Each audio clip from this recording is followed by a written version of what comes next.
Saúde Agora, oferecimento do Hospital Fornecedores de Cana, aqui de Piracicaba. Estamos aqui com o Dr. Marcos Rogério Joaquim, cirurgião cardíaco. Doutor, como o senhor está? Tudo bem? Bem, graças a Deus, e você, né? Prazer em recebê-lo. Tudo bem, graças a Deus. Prazer é meu, uma honra. Muito obrigado. Olha, o doutor está aqui, nós vamos conversar um pouquinho sobre as inovações em cirurgias cardíacas. Você vai poder participar conosco também. Estamos ao vivo, 18 horas e 37 minutos. Quer fazer alguma pergunta, alguma dúvida? Pode ligar e conversar com o Dr. Rogério ao vivo. 2534-1234 pelo WhatsApp. Você pode mandar também aí a sua pergunta.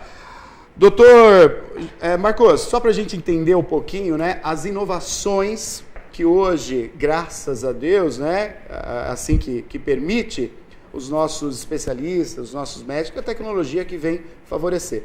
Hoje a gente consegue muitas doenças cardíacas, a gente consegue ter uma previsão e fazer um tratamento antes mesmo da pessoa estar adoecida, correto? Sim, sem dúvida. Quando a gente trata de doença cardiovascular, que é a doença responsável por maior número de morte na nossa população, a prevenção sempre é o melhor remédio, como se diz popularmente. Uhum.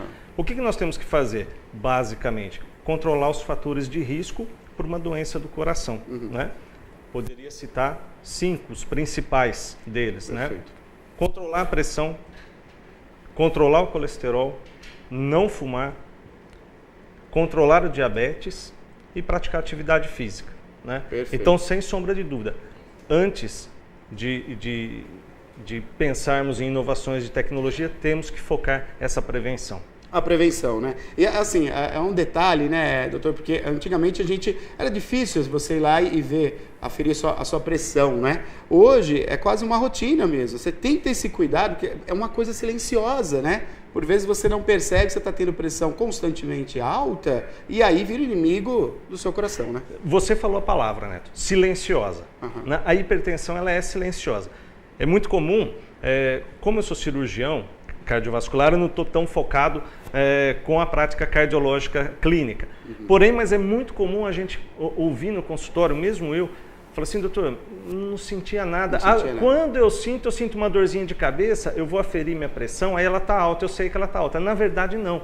Na verdade, essa pessoa ela já vem hipertensa, aí ela tem uma dor de cabeça que não está nem associada com a pressão. Não está associado, aí ela vai aferir e ela faz essa associação. Uhum. Mas ela é silenciosa.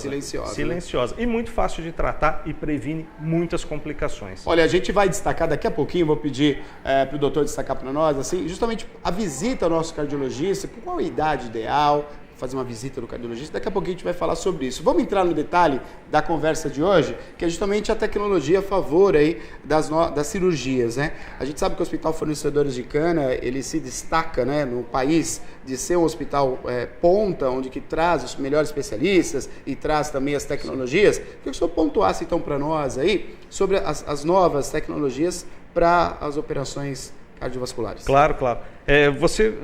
Talvez o que marca o serviço de cirurgia cardíaca é exatamente isso que você coloca. São hospitais de ponta. Uhum. Né? E o Hospital dos Fornecedores, sem sombra de dúvida, é um desses hospitais de ponta. Por quê?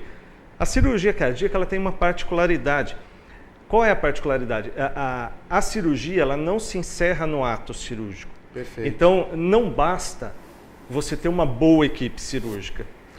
O hospital tem que ter uma infraestrutura de excelência. Uhum. Né?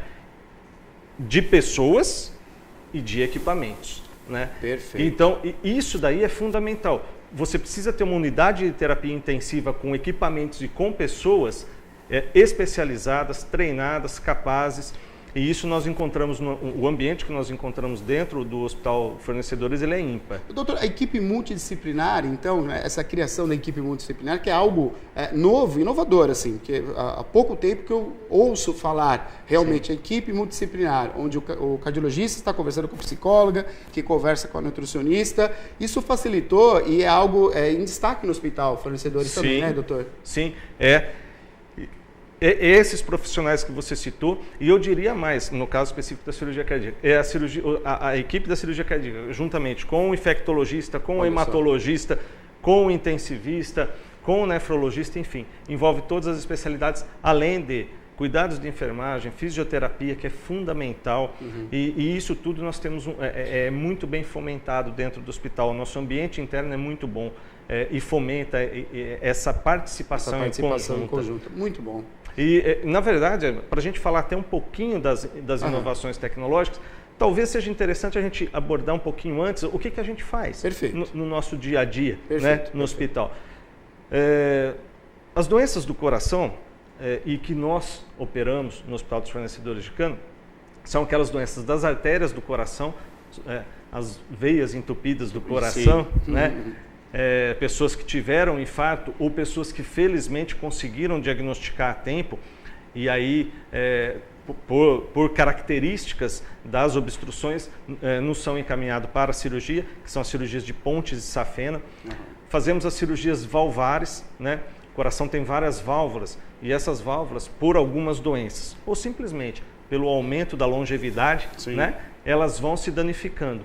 Então, esses pacientes chegam para nós e nós realizamos essas cirurgias. Realizamos cirurgias da aorta também. A aorta é a principal artéria que sai do coração. São cirurgias complexas, de alta complexidade, cirurgias que exigem experiência, que exigem um time bem entrosado. Bem preparado, bem entrosado. Exatamente. Tirando isso daí também fazemos toda a parte de estimulação cardíaca artificial. O que é isso? É aquele paciente a função do coração muitas vezes é normal, porém o ritmo do coração é lento. Então um coração que ele deve bater aí 70 vezes por minuto, em média, ele está batendo 40, 30, Poxa, esse paciente tem. Então é um paciente que ele é candidato para uma estimulação cardíaca artificial, que é uma cirurgia onde a gente vai colocar um dispositivo, que é o marca-passo, para deixar regularizar o batimento. Pacientes com insuficiência cardíaca, existem marca-passos especiais que a gente consegue colocar e consegue melhorar a função do coração.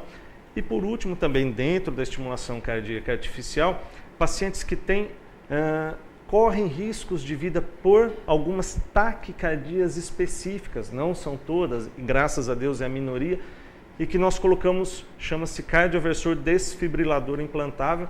É mais ou menos como se a pessoa funciona como marca-passo. Segura coração. É mais ou menos como se ela andasse com aquele desfibrilador o dia inteiro, né, com ela. Então, são essas as cirurgias basicamente que nós fazemos no hospital. Que já é bastante coisa.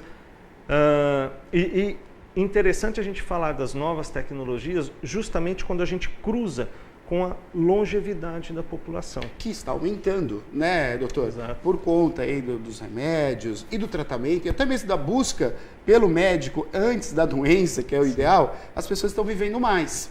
Com isso, você tem algumas doenças que até então, talvez, não tínhamos uma quantidade tão grande no nosso país, agora começa a ter. E aí, a medicina tem que tratar essas doenças também. Exatamente, Neto. Isso é um desafio para nós, né? Porque hoje é muito comum, mas é muito comum, é difícil a semana que não me chega esse paciente, que é um paciente de 85 anos, ai, que maravilha, gente. Ativo, e que fazendo as suas consultas de rotina ou por algum sintoma que surge, tem um problema no coração. E qual é o desafio? Por ser uma cirurgia de grande porte, né, onde a maioria das vezes nós temos que parar o coração, o sangue é desviado por uma máquina. Que vai bombear artificialmente. Isso, o famoso coração-pulmão artificial, para a gente fazer essa cirurgia. Ou seja, isso é muito agressivo, né? Isso causa repercussões no corpo, apesar de todo o controle, em todo mundo. Mas no paciente octogenário, né? Paciente acima de 80 anos, 85 anos, essas alterações elas podem ser maiores. E é por aí que começa a avançar as inovações na cirurgia cardíaca. Por quê? Essas inovações começam a surgir porque nós estamos diante de pacientes cada vez mais idosos e com uma qualidade de vida fenomenal. Né? Aquele paciente que ele não vive na cama. Sim. É o paciente que ele viaja, vai para o shopping, dança. Né? Então a inovação ela vem de encontro com isso. Perfeito. Olha, nós estamos ao vivo aqui e estamos conversando, né, com o cirurgião cardiovascular, cirurgião do Hospital Fornecedores de Cana. Você vai poder participar, Marcos Rogério conosco, vai poder participar conosco ao vivo, fazer sua pergunta. Pode mandar pelo WhatsApp se você quiser, viu? Manda pelo WhatsApp ou telefona, faça sua pergunta. Daqui a pouquinho a gente vai ver 2 vídeos também que o doutor trouxe, para a gente ter mais informações. Assunto muito interessante, principalmente se tratando agora com as tecnologias, voltando a olhar para os idosos que hoje estão muito mais ativos. Que bom, né? Que bom saber disso. Tem participação, Maria, é isso? Pois não. Tem sim, doutor Marcos. Pergunta chegando aqui, as dúvidas são várias, né? A pergunta é da Paula, lá do bairro Vila Resende. Aqui atrás, doutor. Ela diz, boa noite, tenho arritmia cardíaca. De vez em quando tenho tontura, né? E até desmaio. O tratamento só com remédio melhora ou preciso fazer cirurgia, doutor? Paula, da Vila Resende. Paula, é assim, olha, eu não sei se já foi diagnosticado, mas caso não, você precisa consultar o cardiologista, porque alguns tipos de arritmia, eles são controlados com medicação, né? Então, basicamente, o cardiologista vai fazer um eletrocardiograma. Muitas vezes, Neto, o eletrocardiograma não consegue evidenciar, porque no momento que você está fazendo o eletro, está tudo bem. Uhum. E eventualmente você vai ter essa arritmia em determinados períodos do dia. Aí é colocado, por exemplo, o Holter, que é um eletrocardiograma de 24 horas, e vai ser analisado. Que é portátil, a pessoa tem... Portátil. Ela continua fazendo seus afazeres com o equipamento, né? É recomendável que ela siga a vida dela normal com o equipamento ao lado. E aí sim, então, Paula, pode ser definido, olha, trata-se com medicamento ou não. Vamos precisar fazer uma cirurgia para implantar um dispositivo de regulador do batimento cardíaco. Muitas vezes, Paula, e isso não é incomum, vai precisar dos dois. Né? Tanto do medicamento quanto... Muitas vezes o cardiologista precisa dar o medicamento. Sim. E ele me encaminha o paciente e fala assim, Marcos, eu preciso dar o medicamento, mas quando eu dou o medicamento a frequência baixa vai muito baixo. Eu preciso que você faça a cirurgia para dar suporte para eu dar o medicamento. Marcos, a vida continua tranquila após essa cirurgia? Quais são... são tantas perguntas e tem mais participação, né, Maria? Só para saber, o que causa arritmia? É uma questão... hereditária, é isso? Tem as arritmias hereditárias, tem as arritmias decorrentes do envelhecimento, doenças, outras doenças, por exemplo, doenças imunológicas, doenças de acúmulo, que a gente chama, amiloidose, enfim, nomes aí. Mas basicamente do envelhecimento, perdão, e hereditárias. Quanto ao paciente portador de marca-passo, ele tem uma vida completamente normal. Completamente normal. Maravilha, isso com mesmo. alguns cuidados que a gente recomenda, principalmente na presença de campo magnético. Mas a tecnologia avançou de uma maneira, por exemplo, que hoje esse paciente faz ressonância magnética. Olha só. Com marca-passo. Todos os marca-passos que nós implantamos no HFCP são habilitados para ressonância magnética. Que ótimo. Então é um paciente... Por quê? Voltando ao nosso ponto, com o envelhecimento da população, difícil o paciente vai ter que fazer. Exatamente. O paciente vai ter que passar por um eletro, vai passar por exames, né? Exato. Essa tecnologia ela já é rotina nossa no Hospital dos Fornecedores, ela é de rotina. Todos os pacientes que nós implantamos já saem com essa tecnologia. Perfeito. Olha, o pessoal está começando a participar, tem mais perguntas chegando. Se você quiser fazer sua pergunta, pode ligar para nós também. É o quadro Saúde Agora, oferecimento do Hospital Fornecedores de Cana, que há 5 anos a gente traz aí professores, né? Pergunta agora, doutor, lá do bairro Santa Terezinha, quem está fazendo é a Sueli. Ela diz que ela tem muita queimação na veia do pescoço, acima do seio, aqui na região do seio, e que queima e dói muito, doutor. O que poderia ser? Sueli, boa noite. Você deve procurar um cardiologista. Sim, ponto. Perfeito. Não tenho dúvidas disso. Pode não ser nada, né? O que nós médicos tratamos? Nós pegamos o que pode ser de pior, e na maioria das vezes, graças a Deus, não é, e vamos descartando isso daí. Então, por exemplo, no seu caso específico, você está com essa queimação que ela irradia para essa veia do pescoço, fica aqui abaixo da mama. Nós temos que descartar doenças das artérias do coração, que podem levar no infarto. Pode ser que seja uma angina, pode ser que não seja absolutamente nada. Mas aí a gente precisa descartar. Descartando, seu cardiologista vai dormir tranquilo, você vai dormir tranquilo. Né? Isso é muito importante, que às vezes a pessoa, né? Claro que com a equipe multidisciplinar e com a experiência, né, dos doutores, a pessoa fica, nossa, mas vai ter que fazer. Mas assim tem que ser mesmo, você vai eliminando, né, das coisas que podem ser os piores, como o doutor falou, graças a Deus, geralmente não é, até de repente uma coisa mais simples, mas tem que investigar. E para você investigar, não adianta esperar a coisa piorar, tem que procurar um médico, tem que procurar um cardiologista para abrir essa investigação. Doutor, tem mais participação? Vai lá, Maria, diga. Agora, Romário quer saber. Pois não. Eu tenho pressão alta faz anos já. Eu tomo remédio para controlar, mas estou um pouco acima do peso e não estou fazendo exercício físico. Isso pode dar algum problema no coração, doutor Marcos? Vai ter uma puxada de orelha aí, hein, Romário? Hã? Romário, na verdade, pode trazer. Não é que vai trazer, pode trazer. Uma coisa você já faz, me parece que é controlar a sua hipertensão. Parabéns, esse é o caminho. Você estando acima do peso, você vai precisar um programa de exercício físico, de preferência com um educador físico. Ótimo. Controlar o peso e não esquecer, controlar o colesterol e ficar de olho no diabetes. Né? Interessante esse seu caso, Romário, porque assim, quando você está acima do peso e você não faz atividade física, é mais fácil de você ter hipertensão e diabetes. E é muito comum o contrário, o paciente que ele está com a glicemia alterada, ele está com a pressão alterada, ele começa a fazer exercício, perde o peso, tudo normaliza. Tudo normaliza. E o cardiologista fala, nem precisamos tomar esse remédio. Esse é o caminho. Esse é o caminho.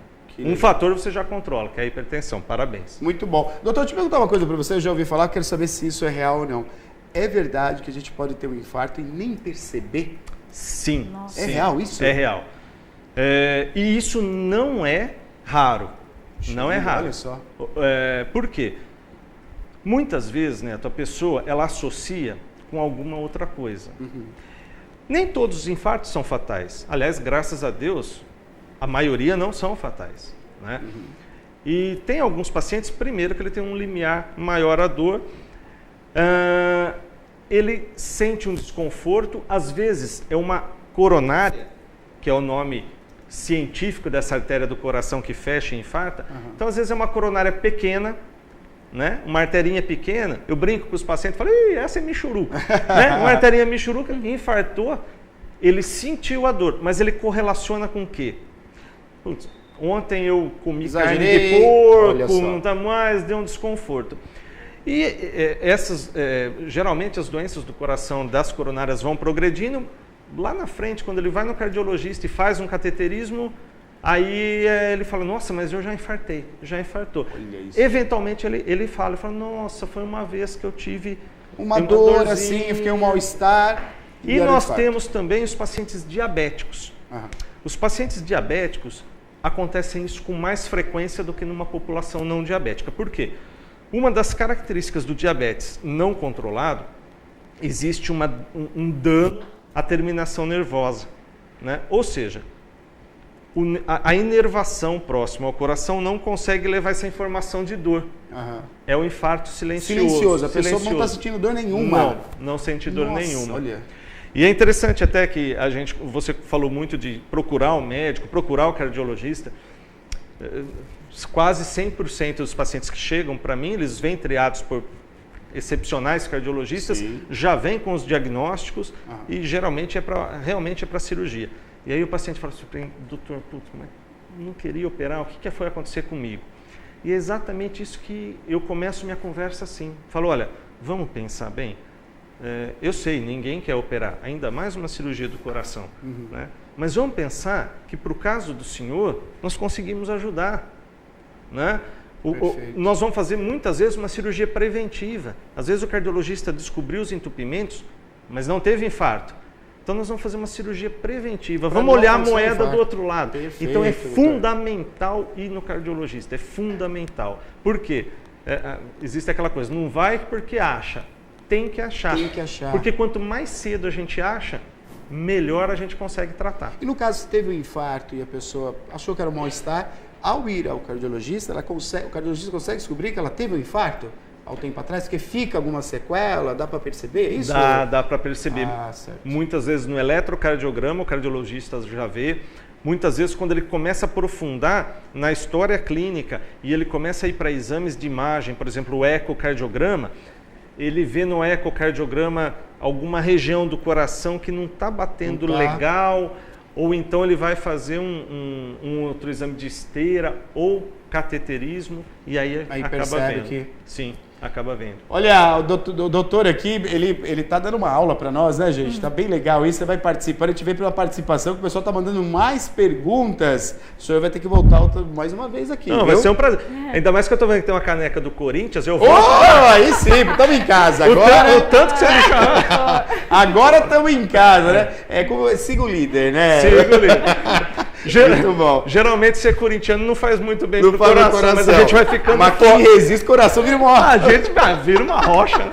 Vira uma rocha, muito bom. Tem pergunta? Diga lá, Maria. Tem sim, doutor. Agora é o seu José. Ele diz o seguinte, olha, minha sogra sente muita dor de cabeça, toma remédio para pressão.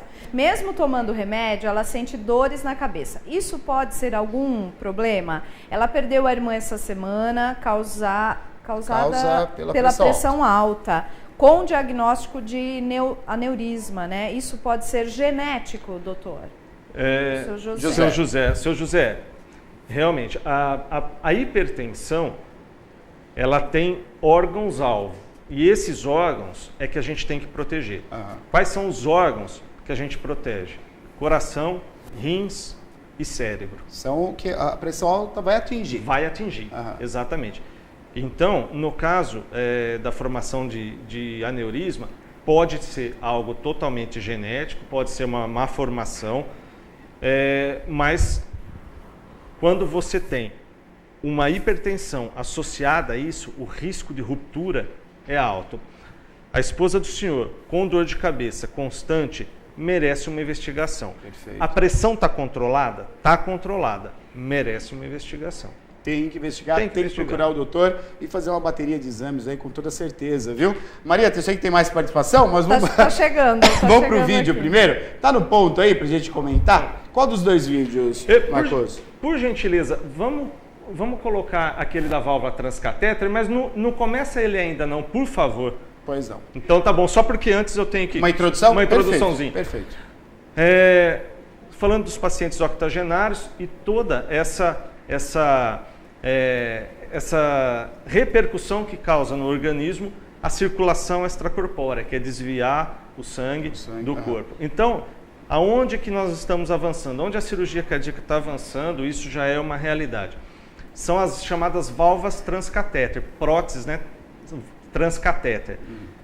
É com uma anestesia geral, só que entra pela virilha e a gente vai até o local da válvula que está doente, a gente insufla um balão para poder acomodar essa válvula nativa e depois vem com uma prótese e coloca lá. É para todos os pacientes? Não, não é. Para quem que está indicado esse paciente?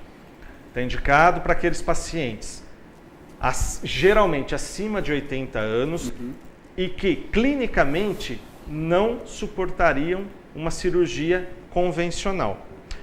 E para a gente fazer essa válvula transcatéter, e hoje os grandes centros, e o HFC não é diferente, tem o que se chama de Heart Team, né, que é o time do coração. Sim. Então isso é feito pelo cirurgião cardíaco, pelo hemodinamicista, que é o médico que faz cateterismo, pelo cardiologista, o intensivista, está todo mundo envolvido nisso daí, para estudar o caso, selecionar, indicar e realizar. Se a gente puder ver o vídeo agora, é bem ilustrativo. Legal, pode colocar para nós, vai lá. Então aqui nós temos o coração batendo, ó. Essa veia que ele já está aqui já é da virilha, ó. Perfeito. Esse é o aparelho, então, né? Esse aqui já é um fio guia. O fio guia. Nós vamos tratar essa válvula aqui, ó. Essa válvula está doente. Ó, ela não abre, não fecha. Perfeito. Ela está enrijecida. Aí nós vamos subir com um balão. Por quê? Porque essa válvula está toda fechada. Sim. Ela está toda fechada. Insufla o balão. Olha a diferença agora. Puxa. Só que nós não podemos deixar assim. Porque daí ela fica insuficiente. Ou seja... Ela não tem o espaço ideal que tem que ter. Exatamente. Deu passagem agora, como vocês viram, só que ainda não está no ponto. Não podemos deixar daquele jeito. E aí vamos subir com a prótese, que é a válvula transcatéter. Transcatéter porque ela é levada ao local dela por meio de um catéter. Essa animação ele já vai subir, olha, sobe o conjunto. Isso ainda é... Puxa, mas E agora vai insuflar a válvula.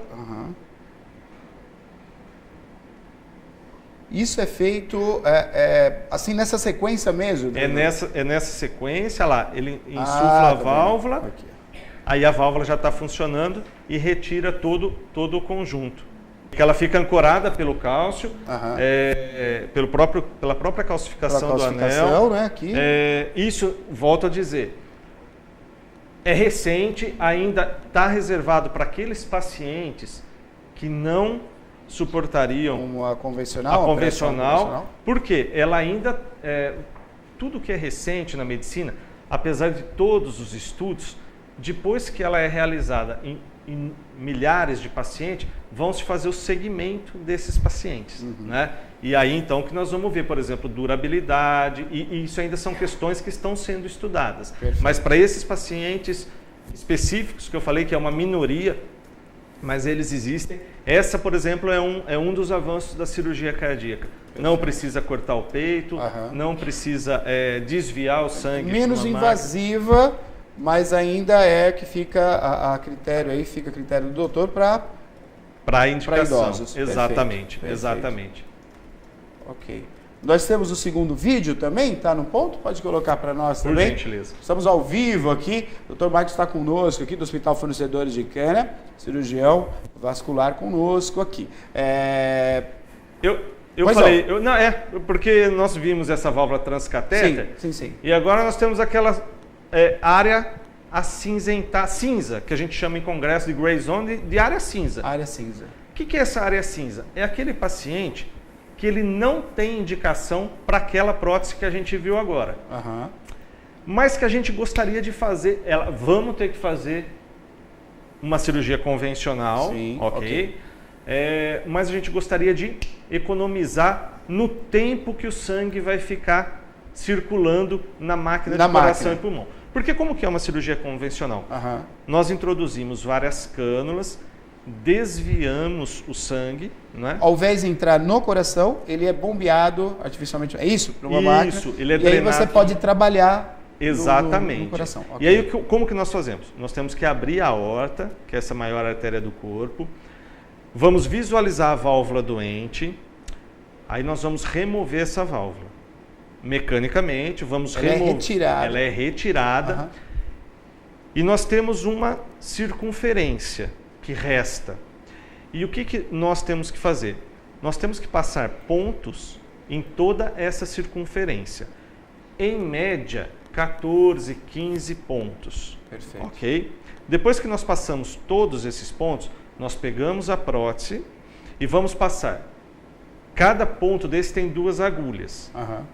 Então nós vamos passar as 2 agulhas nessa prótese.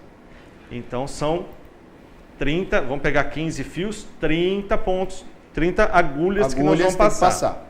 Depois nós vamos descer essa prótese. E aí nós vamos amarrar um por um, que é para fixar a prótese.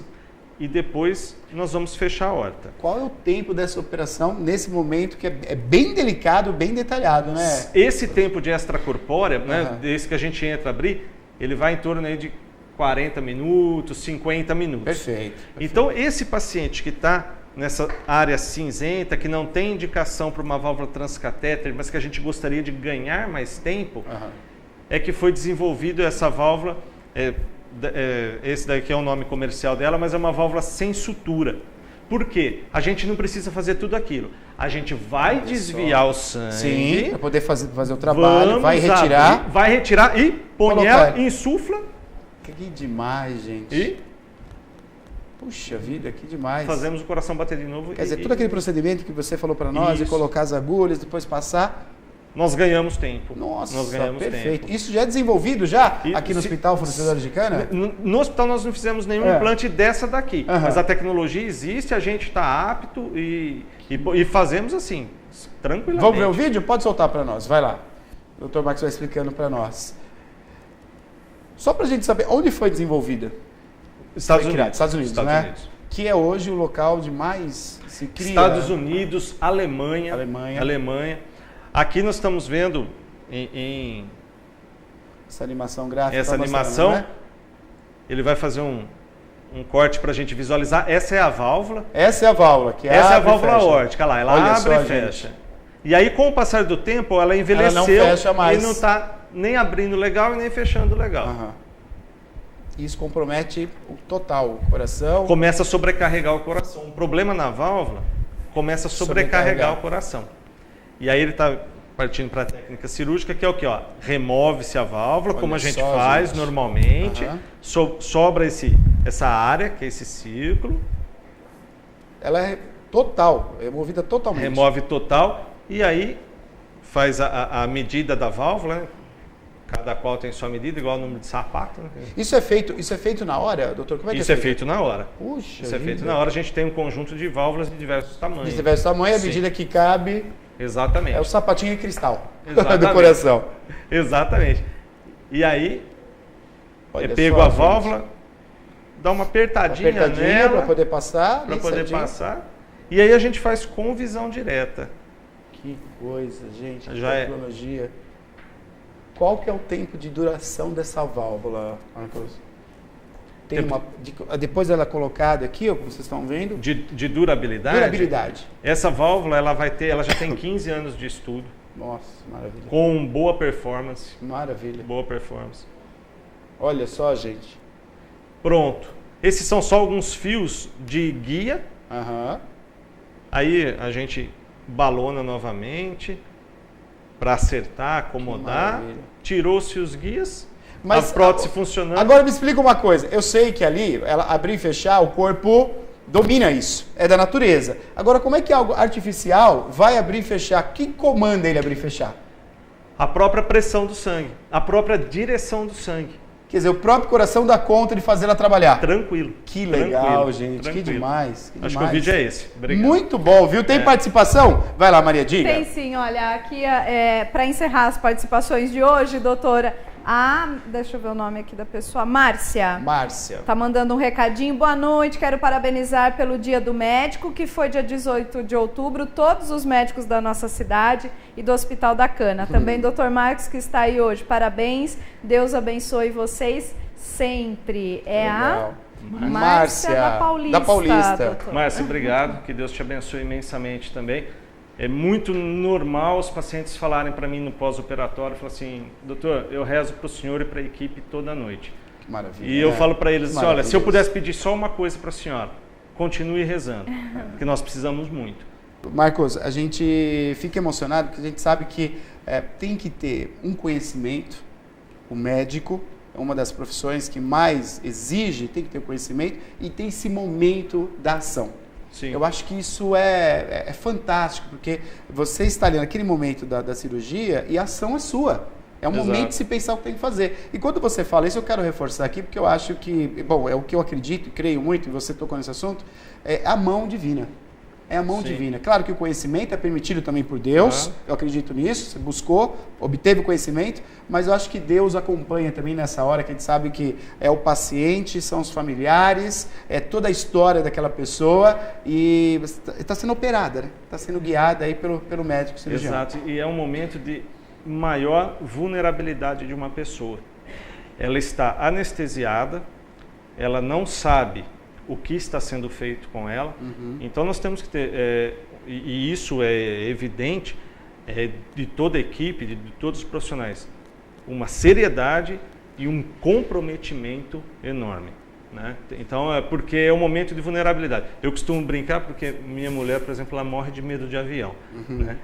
E quando eu estou com ela e eu vejo o medo dela, e eu penso assim, gente, é mais ou menos isso que o paciente sente. Né? Porque você tem que confiar totalmente na pessoa que está na cabine, né? Eu sei lá o que ele fez na noite passada, exatamente. Né? Mas eu tenho que confiar nele, eu tô aqui, ele tá sendo então esse paralelo ele é bem válido para a gente ter noção de que aquela pessoa está confiando a vida dela para a gente. Muito bom. Fiquei feliz em conhecê-lo aqui, você deu uma aula para nós, esclarecedor, muito simpático. Obrigado. E consegue expressar muito bem. A população, eu tenho certeza que gostou muito da sua participação aqui, viu? Muito obrigado, foi um prazer. Se eu puder, eu não vou fazer igual o Maguila e agradecer todo mundo. Mas com o maior prazer, fica à vontade. Só quero agradecer imensamente todo o corpo diretivo do hospital, do HFC, que nos fornece condições para o trabalho, e agradecer de forma sincera a toda a minha equipe. Ótimo. Uma equipe extremamente comprometida, extremamente séria, e não adianta nada o cirurgião sem todas as equipes, instrumentadora, perfusionista, enfim, todos. Então é esse agradecimento especial que eu faço a essas pessoas que se dedicam todos os dias conosco. Um grande time, né? Um grande time. Muito bom, muito bom. Olha, já aproveitando aqui, o doutor falou para nós sobre as condições, né, que você tem que, para manter o coração em ordem, né, ter aí uma boa alimentação, né, ir ao médico, visitar o cardiologista, fazer exercício. Por isso, doutor, o Hospital Fornecedor está abrindo a caminhada. É isso, Maria? Exatamente, uma ótima oportunidade para domingo a família ir lá fazer exercício, né, doutor? Olha, o HFC Saúde promove a corrida e caminhada. Esse já é o 4º ano consecutivo da corrida e caminhada Mais Saúde. E seu percurso desafiador já conquistou os corredores de Piracicaba e região. O percurso será de 5 e 10 quilômetros de distância para corredores e 5 para caminhantes. Essas imagens, só detalhes do ano passado nós estivemos lá, viu, gente? Isso. Olha lá, que legal. Olha, nessa edição não haverá corrida e caminhada para as crianças, porém, pensando na comunidade dos atletas que têm filhos pequenos, o HFC Saúde reservou um espaço infantil com pula-pula, cama elástica, bala, sorvete, e para as crianças se divertirem enquanto os papais realizam a corrida. Durante o evento, os participantes terão à disposição estandes de degustação de tapioca, pontos de hidratação, também tenda de massagem para relaxar após o exercício e ainda aferição de pressão e teste de glicemia, tá? Então, pessoal, vai acontecer dia 22 agora de outubro, domingo, lá no Centro Canagro, que fica na Avenida Comendador Luciano Guidotti, 1937, no bairro Água Branca. A concentração é às 7h30 da manhã e a largada da corrida e caminhada é às 8 horas. Perfeito. Está aí para estimular a prática do exercício, né? Exato. Joia. Mais uma vez, muito obrigado pela presença, viu? Foi um em breve, enorme. novamente aqui, ok? Se Deus quiser. Muito obrigado, viu? Até logo.